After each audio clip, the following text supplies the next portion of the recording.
Olá pessoal, sejam bem-vindos a mais um vídeo do canal EFI Sem Complicação. Meu nome é Renata e hoje nós vamos falar um pouquinho sobre as formas de prática, dar uma aplicabilidade mais prática para esse assunto.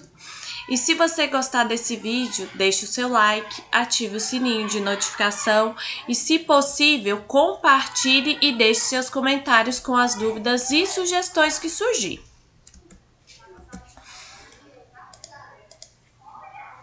Então, a variabilidade de prática, ela se refere, à variabilidade de movimento e das características do contexto em que o aprendiz vivencia durante a prática de uma habilidade.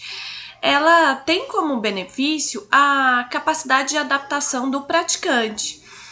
E quando as condições reguladoras elas variarem de um contexto de desempenho para outro, as condições de prática elas poderão oferecer oportunidades para o aprendiz vivenciar essas características.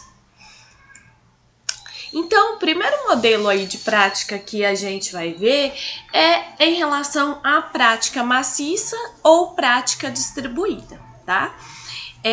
Isso é destinado à definição do tempo que é dedicado para a prática de uma habilidade e a forma de sua utilização.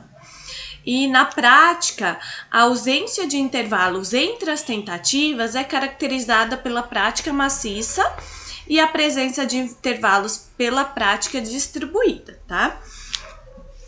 A prática maciça, então, ela se caracteriza por ter um menor número de sessões, porém com uma duração mais longa.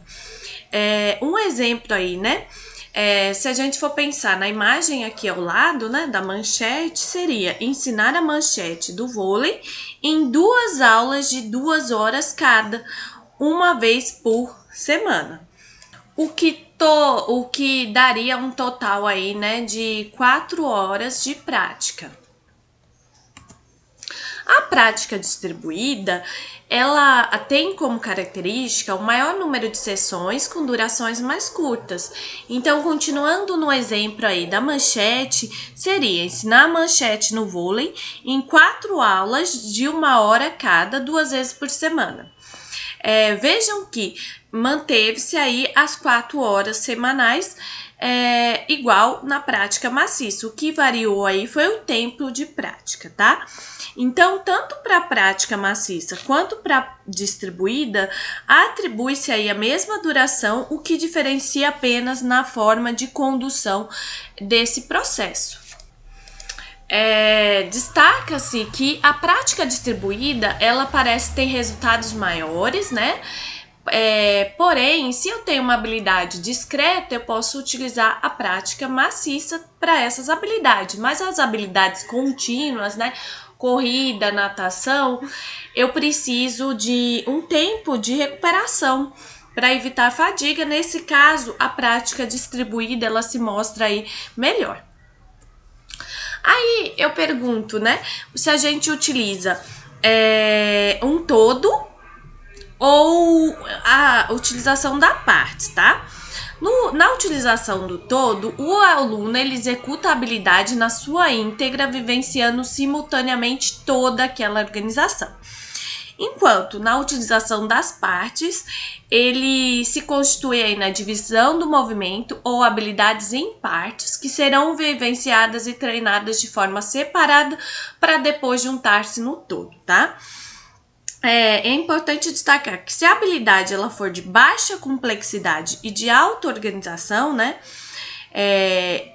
a prática da habilidade como um todo, ela será aí a melhor escolha. Isso quer dizer que as pessoas elas aprendem de forma mais efetiva as habilidades relativamente simples, em que os componentes estão relacionados. Enquanto que as pessoas elas aprendem habilidades altamente complexas e de baixa organização com mais eficiência utilizando o método de prática em partes, tá? E para o professor determinar efetivamente qual dessas combinações de complexidade e organização descrevem aí uma determinada habilidade, é preciso antes analisar aquela habilidade E é importante que essa análise ela se concentre na identificação das partes que compõem a habilidade e na definição de até que ponto essas partes elas são interdependentes, porque se elas forem mais interdependentes eu consigo, né, utilizar o método por partes. Então, a prática de partes de uma habilidade, ela pode ser realizada de diferentes formas. A primeira aí, que eu vou apresentar, é o fracionamento, que consiste em praticar separadamente os componentes de uma habilidade. Então, a gente está vendo aqui nessa imagem, né, uma cortada no vôlei. Eu consigo separar esse movimento em duas partes. Eu posso treinar com o aluno. Primeiro, né, essa corrida com o salto, e depois treinar separadamente somente a batida lá na bola, tá? E aí, dessa forma, eu estaria fracionando essa habilidade aí da cortada. A segmentação, ela envolve a separação da habilidade em partes e na prática dessas partes, de modo que depois de praticar uma parte, o aprendiz pratica junto com as partes seguintes e assim por diante. Então, seria o equivalente a dividir uma habilidade. Vamos voltar aqui na cortada, né, no vôlei. Eu dividi primeiro a corrida com o salto e depois, né, foi a batida na bola. Quando realiza a segmentação, ele primeiro iria só correr, aprender essa parte da corrida com o salto e depois juntar a corrida com o salto com a batida na bola, tá? E se tivesse uma habilidade maior, vamos pensar na ginástica, eu iria treinar dividir ela em partes, né? Dividir lá em 3 partes, por exemplo. Eu treinava a primeira, depois a primeira parte junto com a segunda, depois a primeira e a segunda junto já com a terceira. E assim por diante. E nós temos, por fim, aí, a simplificação. Esse método, na verdade, é uma variação da estratégia de prática como um todo e envolve a redução da dificuldade da habilidade como um todo ou de diferentes partes da habilidade. Então, por exemplo, seria uma forma, né, de simplificar, seria realizar aquele movimento em uma velocidade reduzida, em câmera lenta, para o aluno ele pegar aquela habilidade. Então, existem diferentes formas de eu reduzir, né, as dificuldades por simplificação. Por exemplo, quando uma pessoa está aprendendo uma habilidade de manipulação de objetos, uma forma aí de simplificar a aprendizagem da habilidade é através da redução da dificuldade dos objetos. Então, por exemplo, vamos pensar aqui, né, no arremesso à cesta do basquete. Uma forma é eu reduzir, né, a altura dessa cesta, tá? E para habilidades que têm características rítmicas distintas, né? Então, por exemplo, dança seria uma, ou as passadas no basquete, no handball, fornecer aí um acompanhamento auditivo, então palmas junto com o movimento, isso que reforce, né, esse ritmo adequado, funciona bem e facilita aí a aprendizagem. E conforme eu mencionei anteriormente, uma outra forma de simplificar é reduzindo aí a velocidade. Agora, em relação prática em blocos e prática randômica. A prática em blocos é a sequência prática na qual os indivíduos treinam repetidamente aí a mesma tarefa, né?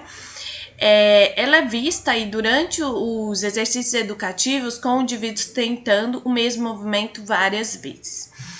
E ela permite ao aluno um tempo para se concentrar no desempenho de cada tarefa, de forma que possa gravar, refinar e, se necessário, corrigir uma habilidade antes de partir para a seguinte. Então, por exemplo, seria aí, né, eu dar um tempo maior praticando, por exemplo, igual a imagem, uma manchete aí no voleibol. A prática randômica, ela já é a sequência prática na qual os indivíduos realizam uma variedade de diferentes tarefas sem ordem específica, assim evitando ou minimizando repetições consecutivas de qualquer tarefa única. Então, seriam repetições não consecutivas de diferentes movimentos, né? E apesar da prática em blocos ela produzir melhor performance do que essa prática randômica durante o treinamento inicial, quando a performance ela é comparada mais tarde com o teste de retenção, essa prática produz melhor aprendizagem do que a prática em blocos, né? Então, por exemplo, a prática randômica seria aqui, ó, nós estamos vendo, né? Em vez do indivíduo ele ficar praticando só o saque, ele iria praticar o saque e logo em seguida praticar a manchete e logo em seguida, né, praticar aí a cortada, e isso alternando, né? Então, saque, manchete, cortada, depois manchete, saque, cortada. Então, eu tô todo o tempo alternando. Enquanto a prática em blocos, ele ficaria só no saque, depois só na manchete, depois só na cortada durante um tempo. E aí, a gente, por fim, né, apresenta a prática constante e prática variada. A prática constante, ela é sequência prática na qual os indivíduos eles treinam apenas uma variação de uma dada classe de tarefas durante uma sessão. Então, por exemplo, eu treinando com o aluno o chute, eu estaria treinando somente o chute curto. Eu não iria variar esse chute, não iria variar para chute médio, chute longo, somente o chute curto. Enquanto a prática variada, ela é a sequência prática aí, né, na qual os indivíduos eles praticam um número de variações de uma dada classe de tarefas durante uma sessão. E ela também é chamada aí de prática variável. Então, por exemplo, ele treinar durante a sessão, chute curto, chute médio, chute longo, durante aí a sessão, né? Só para a gente entender melhor, né, a prática randômica, ela tem ganhos na aprendizagem devido ao esquecimento de tentativa por tentativa das soluções de tarefa, para o desenvolvimento aí de representações mais significativas e distintas das diferentes tarefas na memória. E a prática variada, ela produz ganho porque promove o desenvolvimento de um conjunto de regras para mover, o que vai permitir com que os indivíduos eles determinem os valores de parâmetro. Então, por exemplo, curto, médio e longo, é necessário aí para produzir variações de movimento.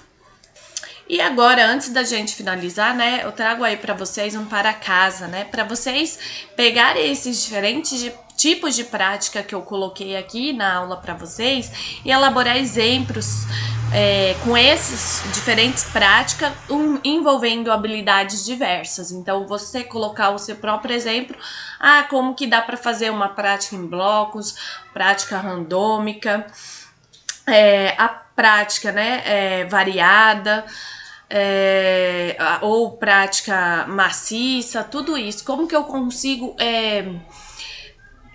fazer em diferentes habilidades, né? Eu consigo simplificar uma habilidade? Como? Então, trazer esses exemplos aí para ver se entenderam bem o que se trata aí o componente da aula.